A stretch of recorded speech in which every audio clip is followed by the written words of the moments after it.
ఇతిహాస వాక్యాలు వస్తాయి.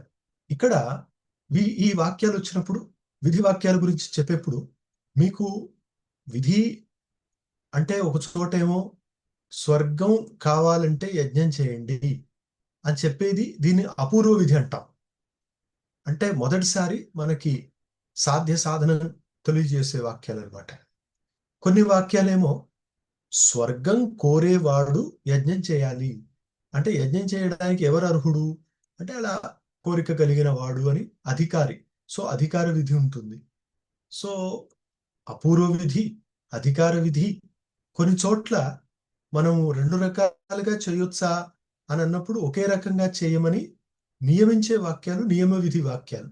ఇదో ఇలానే చేయండి, వేరొక రకంగా మీరు చేయగలరు కానీ చేయకూడదు, ఇలానే చేయాలి అని మనకు ఇంట్లో కూడా పూజలు జరుగుతున్నప్పుడు పెద్దవాళ్ళు అంటారు, అలా చేయొద్దు, ఆ వేలు ఇలా ముడిచి తీర్థం తీసుకోవాలి, ఆచమనం ఇలా చేయాలి అంటే నీళ్లు మనం డైరెక్ట్ గా ఆ ఉద్ధరిణితో నోట్లో కొట్టుకున్న నోట్లోకి నీళ్లు వెళ్తాయి, కానీ అలా చేయొద్దు, మనం ఆచమనం చేసే పద్ధతి ఇది అని ఈ రకంగా వేదంలో కూడా నియమ విధి వాక్యాలు ఉంటాయి.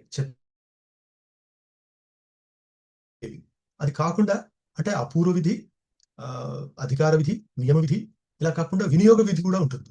అంటే ఏది ఎలా చేయాలి అని చెప్పేది. ఆ వినియోగ విధి దగ్గర మనకు 6 ప్రమాణాలు చెప్పబడ్డాయి. 6 ప్రమాణాలు ఏంటంటే వినియోగ విధే అసలు ముఖ్యంగా అంగ ప్రధాన కర్మల స్వరూపాన్ని చెప్పేది. అంటే ఏది ముఖ్య కర్మ, ఏది అముఖ్యంగా అంగకర్మ అని చెప్పడానికి వచ్చిందే విధి వాక్య మన వినియోగ విధి వాక్యం. కాబట్టి వినియోగ విధిలో ఇది ప్రధానం, ఇది అంగం, అంటే ఇది ముఖ్యంగా మీరు చేయాల్సింది, కానీ అది చేయాలంటే ఇవన్నీ చేసుకోవాల్సిందే.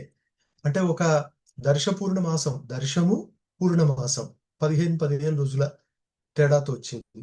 సో దర్శంలో మీరు కొన్ని సోమయాగాలు ఒక 3, పూర్ణమాసలో ఒక 3 ఇలా సోమయాగాలు చేసుకోవాలి. మళ్ళీ వాటిల్లో ప్రయాజలు అనుయాజలు వీటిని ఈ క్రమంలో చేయాలి అని చెప్పేది వినియోగ విధి. మరి అది అక్కడ నిర్ధారించడానికి మనకు ఏమిటి ఆధారం అంటే ఇది ఏదంటే శృతి లింగ వాక్య ప్రకరణ స్థాన సమాఖ్య 6. సో ఇది ప్రధానం, ఇది అప్రధానం, ఇది ముఖ్యం, ఇది గౌణం అని మనకు చెప్పే వినియోగ వాక్యాలకి ఆధారం 6 ప్రమాణాలు. వాటిలో అన్నిటికంటే ఉత్కృష్టం శృతి అయితే అన్నిటికంటే కిందది సమాఖ్య. శృతి అనేది మీమాంసా శాస్త్రంలో చెప్పినట్టుగా నిరపేక్ష రవః అంటే వేరొక ప్రమాణాన్ని అపేక్షించకుండా స్వతః ప్రమాణంగా ఉన్న వేదవాక్యం కాబట్టి అది శృతి. శృతి ప్రమాణమా కాదా అని వేరొక ప్రమాణంతో మనం నిర్ధారించలేం. సూర్యుడు ఇవాళ సూర్యప్రకాశం అయిందా, సూర్యోదయం వెలుతురు వచ్చిందా అని టార్చ్ లైట్ తీసుకొని బయటికి వెళ్ళి చూడాల్సిన పని లేదు. అంటే అది సూర్యోదయం అయితే తెలిసిపోతుంది. కాబట్టి శృతి కూడా స్వయం ప్రకాశం, స్వతః ప్రమాణం అంటాం మనం. ఈ శృతి అన్నిటికంటే బలమైంది. శృతి కంటే కింద లింగం. ఒకవేళ మీకు లింగ వాక్యం కనపడింది అనుకోండి, శృతి వాక్యం కూడా ఉందనుకోండి, అప్పుడు రెండింటిలో ఏది బలమైంది అంటే శృతి వాక్యమే.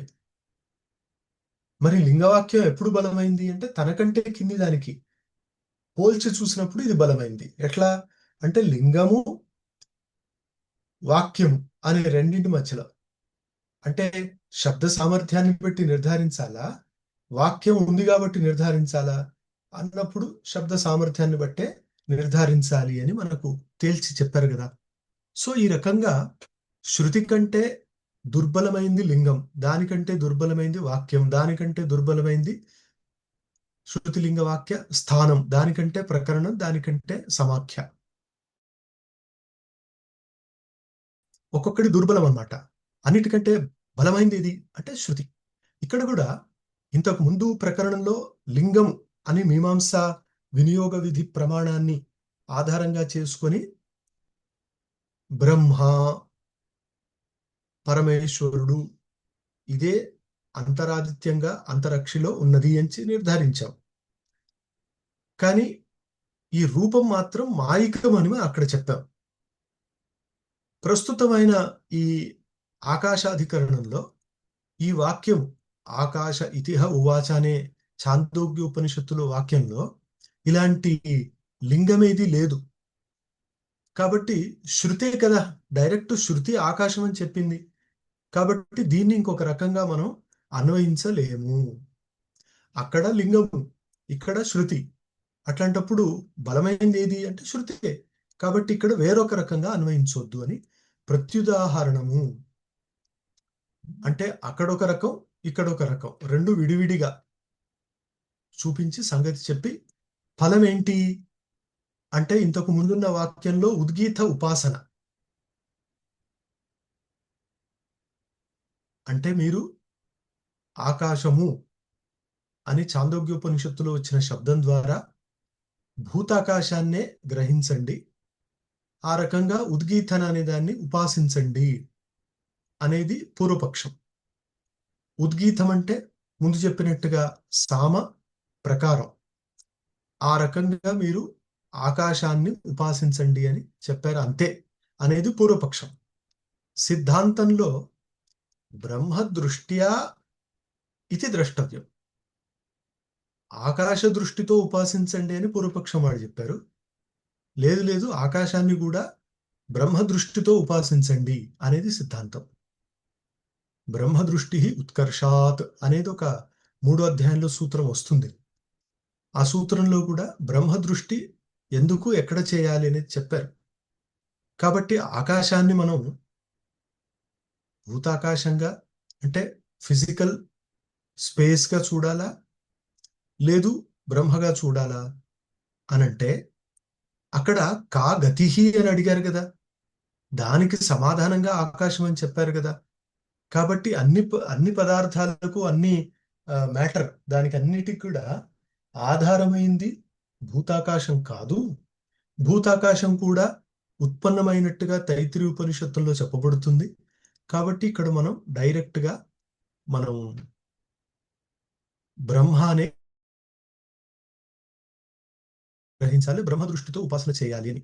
సో విషయం ఏంటి? అస్య లోకస్య కా గతిః అంటే ఆకాశ ఇతిహ ఉవాచ. ప్రశ్న ఏంటి అంటే ఈ లోకం యొక్క గతి ఏంటి అంటే చివరి ఆశ్రయం ఆకాశమని సమాధానం. తత్ర సందేహం ఏంటి అంటే ఆకాశ శబ్దంతో భూతాకాశమని తీసుకోవాలా, పరం బ్రహ్మాన్ని తీసుకోవాలా అనేది సంశయం. భూతాకాశ అంటే మామూలు భౌతికమైన ఆకాశం అనే అర్థం చేసుకోండి. ఎందుకు అంటే ఉద్గీత ఉపాసన చేయడానికి ఆకాశం అంటే చాలు అనేది పూర్వపక్షం. సిద్ధాంతం ఏమంటుందంటే ఆకాశ శబ్దేన బ్రహ్మ ఇవ గృహ్యతే. ఇక్కడ ఆకాశం అనే శబ్దం బ్రహ్మను సూచిస్తుంది. కాబట్టి ఈ లోకానికి గతి ఏంటి అంటే ఆకాశం అని చెప్పినప్పుడు మనం బ్రహ్మానే అర్థం చేసుకోవాలి. ఆకాశ అంటే ఆసమంతాత్ కాశతే అంటే ప్రకాశతే అంటే ఎప్పుడూ అన్ని కాలాల్లో అన్నింటిలో ప్రకాశించేది ఆకాశం అని భౌతికాకాశానికి చెప్పడం కుదరదు, పరమేశ్వరుడికే చెప్పాలి. ఎందుకు అంటే సూర్య చంద్ర తారాదుల్లో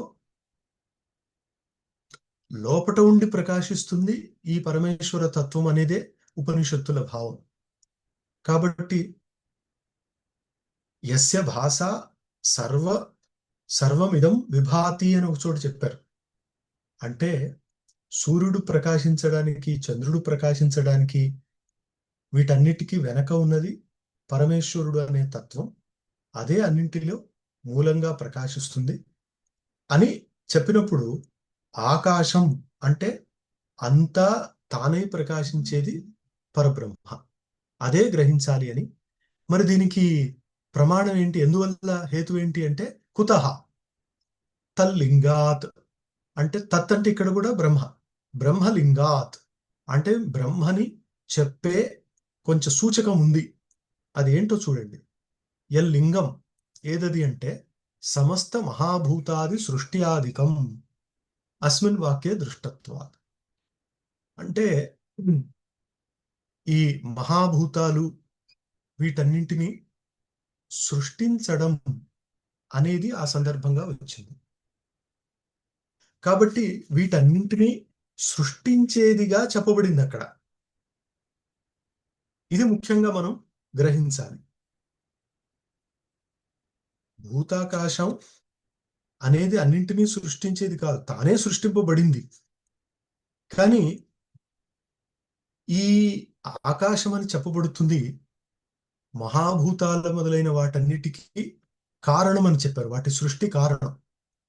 అది భూతాకాశం కాజాలదు, తానే సృష్టింపబడింది కదా. కాబట్టి ఇక్కడ పరబ్రహ్మ అని మనం అర్థం చేసుకోవాలి.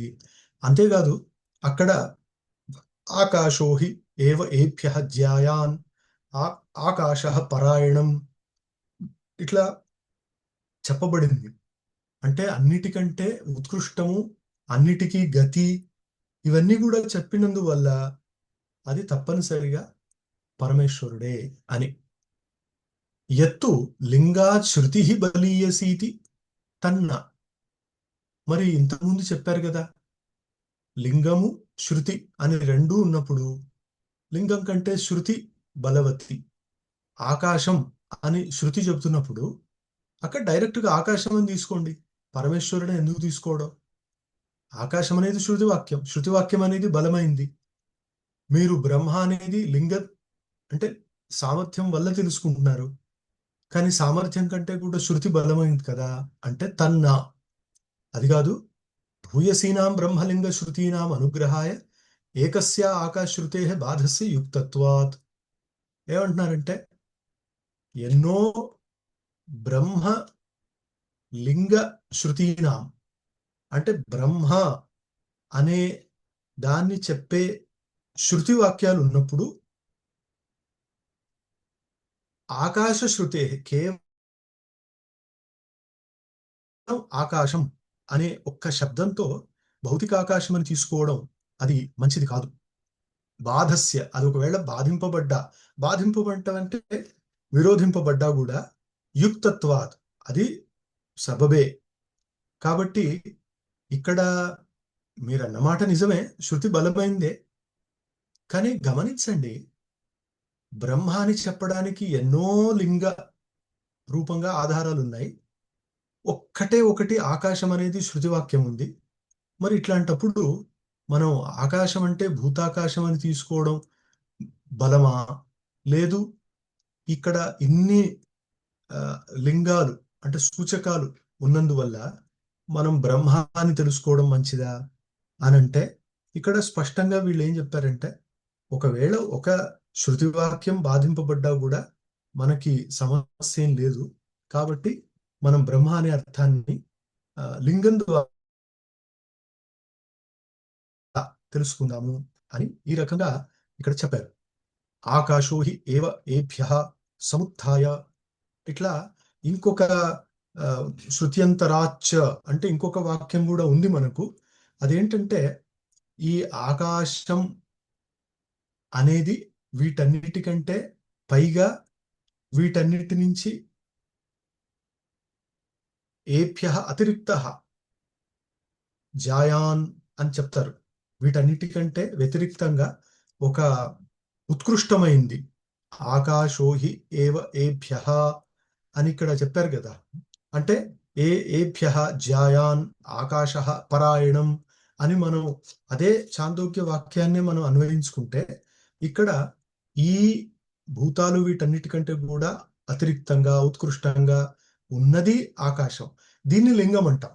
ఆకాశం అని శబ్దమే పట్టుకుంటే అది శృతి, కానీ దానికంటే లింగం కొంచెం ఇక్కడ ఉన్నందువల్ల ఇక్కడ మనం ఆకాశ శబ్దం ద్వారా బ్రహ్మైవ అత్ర ఉద్గీతే ఉపాస్యం, ఇక్కడ బ్రహ్మ అనేదే ఉపాసించదగినది అనేది సిద్ధాంతం. నిజానికి ఈ రకంగా చెయ్యొచ్చు అని మీమాంస శాస్త్రంలో నిర్దేశం లేదు. అంటే మేము శృతి అనేది పరమ ప్రమాణం అని చెప్పాము. కానీ కొన్ని సందర్భాల్లో మీరు శృతి ప్రబలము అని కాకుండా సందర్భం ప్రకారం దానికంటే కూడా ప్రబలం వేరొకటి ఉండొచ్చు అనేది చెప్పలేదు.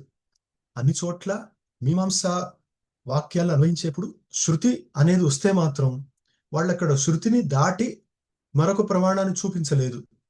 ఇది మీమాంసా శాస్త్రంలో నిబద్ధత.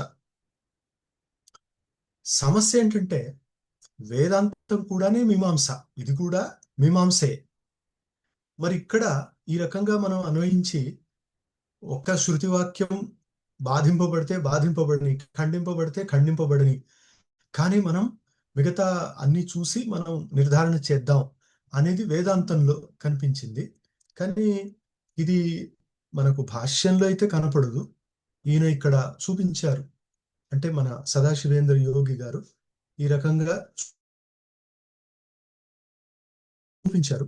ఇది కొంచెం జాగ్రత్తగా అన్వయించాల్సిన విషయం. అంటే మనం అవసరమైతే శృతి వాక్యాన్ని కూడా బాధింపబడిందని చెప్పొచ్చా అంటే, నిజానికి ఇలాంటి ఒక సంశయం, ఇలాంటి ఒక సమాధానం, ఈ సమాధానం చెప్పే క్రమంలో శృతి వాక్యం బాధింపబడ్డా పర్వాలేదు అని చెప్పడం కంటే, అంటే ఇంతవరకు అసలు దాన్ని తీసుకురావడం కంటే కూడా డైరెక్ట్గా ఆకాశము అనేది భూతాకాశము అని పూర్వపక్షమైతే, ఇది ఆ, మన భాష్యంలో వేరొక రూపంలో ఏమన్నారంటే ఇది అసలు గౌణంగా గ్రహించాలి. అంటే భూతాకాశం అనేది ఈ అర్థం ఎందుకు మనకు మనసులో వస్తుంది అంటే, ఆ రకంగా ప్రపంచంలో రూఢం. అంటే ప్రపంచంలో ఆకాశం అనగానే ఈ భౌతిక ఆకాశమే మనకు తోస్తుంది కదా. కాబట్టి మొదట మన బుద్ధిలో వచ్చేది భౌతిక ఆకాశం. అసలు ఇదే కారణం అని చెప్పారు ఆయన. కాకుండా ఇది శృతి వాక్యం, ఇది బాధింపబడ్డా కూడా పర్వాలేదు అనేది మాత్రం చెప్పలేదు. సో ఆకాశం అనే శబ్దము నిజానికి మొట్టమొదటి చెప్పేది ఇది భౌతికాకాశం అనే అర్థం. కానీ బ్రహ్మ అనేది గౌణమైన అర్థం.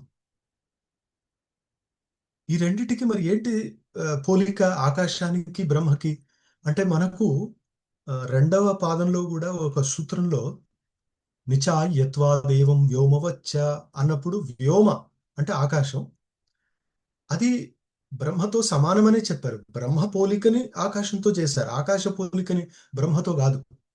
కాబట్టి ఆకాశం అనేది గౌణంగా బ్రహ్మ అని చెప్పవచ్చు, పరమేశ్వరుడు పరమాత్మ అని చెప్పవచ్చు. కాబట్టి అది గౌణము అని చెప్పడం కొంచెం యోగ్యము.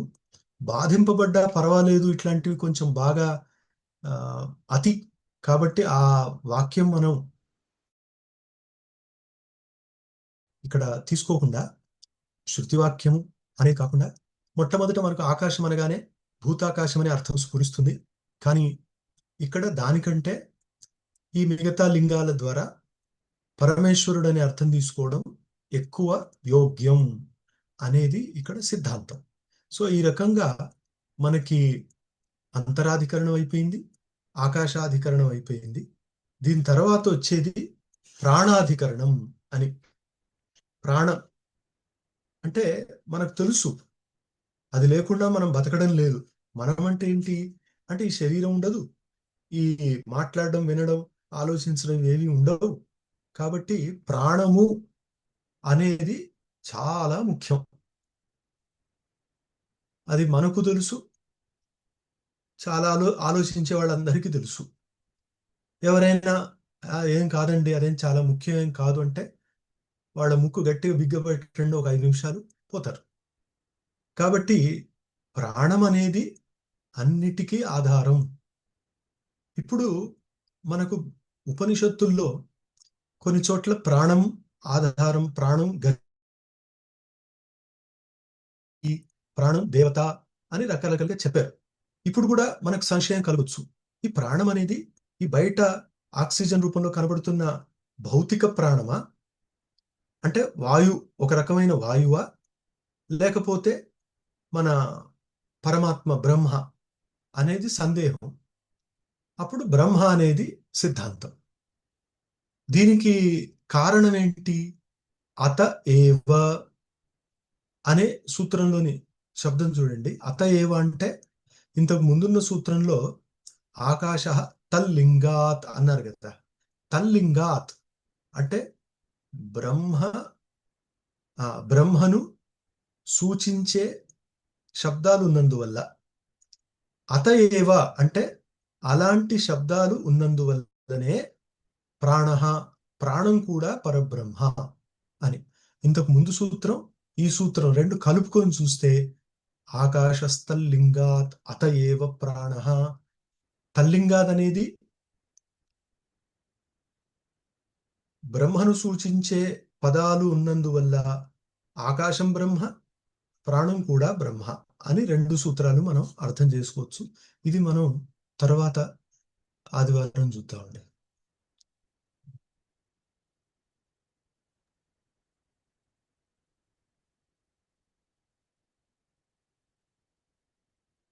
ఇక్కడ కొన్ని ప్రశ్నలు మనం చూద్దాం. వ్యభిచారం may kindly be explained with 1 or 2 examples. So ఒక మాట అన్నారు, ఈ వ్యభిచార అనే శబ్దం ఒక 2 ఉదాహరణలతో చెప్పండి అని. చూడండి, అంటే అందరికీ తెలిసిన ఉదాహరణతో చూద్దాం. వాయిస్ వస్తుందా సార్? వస్తుంది. వస్తుందండి. ఇప్పుడు ఎత్ర ధూమః తత్ర వన్నిః అనేది ఒక వ్యాప్తి వాక్యం. అంటే ఎక్కడెక్కడ పొగ ఉంటే అక్కడక్కడ నిప్పు ఉంటుంది అని. ఇక్కడ వ్యభిచారం ఏంటి అంటే, దీన్ని మనం రివర్స్ చేసి చూసామనుకోండి, ఎత్ర ఎత్ర వన్నిః తత్ర తత్ర ధూమః అంటే ఎక్కడెక్కడ నిప్పు ఉందో అక్కడక్కడ పొగ ఉంటుంది అని అంటే, వెంటనే ఎదుటివాడు అంటాడు, ఈ బాగా కాల్చిన ఇనుప గోళంలో నిప్పు ఉంది కానీ పొగ లేదు. అంటే నిప్పు పొగ లేకుండా ఉండగలదు. దీన్ని వ్యభిచారం అంటాం. పొగ నిప్పు లేకుండా ఉండదు. ఇది వ్యాప్తి.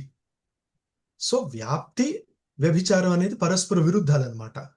అందుకోసమనే ప్రాచీన కాలంలో 13వ శతకంలో ఒక గ్రంథంలో వ్యాప్తిని గురించి చెప్పేప్పుడు అధ అనుమితి హేతుభూత వ్యాప్తి జ్ఞానే కా వ్యాప్తి అని ఒక వాక్యం గంగేశోపాధ్యాయుల వారిది. అనుమితికి హేతువుగా చెప్పబడుతున్న వ్యాప్తి జ్ఞానంలో వ్యాప్తి అనేది ఏది అన్నప్పుడు నతావద్ అవ్యభిచరితత్వం వ్యాప్తి అన్నారు. అంటే అవ్యభిచరితత్వం వ్యాప్తి కాదు అని ఆయన సమానాధికరణం వ్యాప్తి అని చెప్పుకుంటారు. సో వ్యభిచారం అంటే తప్పి ఉండడం. ఇప్పుడు ఇక్కడ ఉదాహరణలో మనకు పొగ నిప్పు లేని చోట కూడా ఉంటే అది వ్యభిచారం అవుతుంది, దోషం. అది కాదు కాబట్టే మనం వ్యాప్తిని చూపిస్తున్నాం. ఉదాహరణ ఇంకొకటి చూడండి. ఎవరైనా నీరు చల్లగా ఉంటుంది ఎందుకంటే అదొక ద్రవ్యం అని చెప్పారు. అప్పుడు ఎదుటివాళ్ళు అంటారు, ద్రవ్యం కాబట్టి నీరు చల్లగా ఉంటుందంటే మరి నిప్పు కూడా ద్రవ్యమే కదా, ద్రవ్యత్వం అనేది అక్కడ కూడా ఉంది. ఆ ద్రవ్యత్వం అనేది నీరులో ఉన్నట్టుగా నిప్పులో కూడా ఉంది. కాబట్టి ద్రవ్యత్వం అనే హేతువుని చెప్పి మీరు దాన్ని సిద్ధింపజేయజాలరు అని అవిచార దోషాన్ని చూపిస్తారనమాట. కాబట్టి ఈ రకంగా ఒకవేళ ఎవరైనా అన్నారనుకోండి, ఈ జగత్తు మిథ్య ఎందుకంటే ఇది దృశ్యము అంటే, ఎవరైనా అంటారు దృశ్యమైంది ప్రతిదీ కూడా మిథ్యనా అని, మరి పరమాత్మ కూడా దృశ్యమవుతే మిథ్యనా అన్నారనుకోండి, ఆ తర్కం తేలదు. అంటే అట్లా ఉండదనమాట, నిలిచి ఉండదు. ఈ రకంగా వ్యభిచారం అనేది మనం హేతువుకి సంబంధించి చూసుకోవచ్చు. ఇక్కడేమో can Brahman be understood as something space with consciousness అన్నారు. ఒక మాట ఏంటంటే, స్పేస్ అనేది భౌతికం అవుతే దానికి కాన్షియస్నెస్ అనేది అదే కాదు, దాని ధర్మం అవుతుంది తప్ప అదే కాదు. కాన్షియస్నెస్ తానుగానే బ్రహ్మ. స్పేస్ అనేది అరేంజ్మెంట్ ఆఫ్ మ్యాటర్ అని ఫిజిక్స్ లో చెప్పినట్టుగా, స్పేస్ అనేదేమో ఫిజికల్, కాన్షియస్నెస్ ఏమో నాన్ ఫిజికల్. ఈ భేదం అన్నమాట. స్పేస్ కూడా కారణం కాన్షియస్నెస్ అని మన సిద్ధాంతం. తైత్రీయ ఉపనిషత్తులో అధ ఆత్మనః ఆకాశ సంభూత, ఆత్మ నుంచి ఆకాశం ఏర్పడింది అని చెప్పారు. తదర్థమేవ కాబట్టి ఏ నిరీక్షణం. రకంగా కూడా మనం స్పేస్ అనేదే కాన్షియస్నెస్ అని చెప్పలేము. ఎందుకంటే మీకు గౌడపాద కారికలో తర్వాత వస్తుంది. ఆ అక్కడ అంటే శుద్ధమైన బ్రహ్మ అవస్థలో స్పేస్ అనేది కూడా మీకు తెలియదు, కేవలం చేతనం.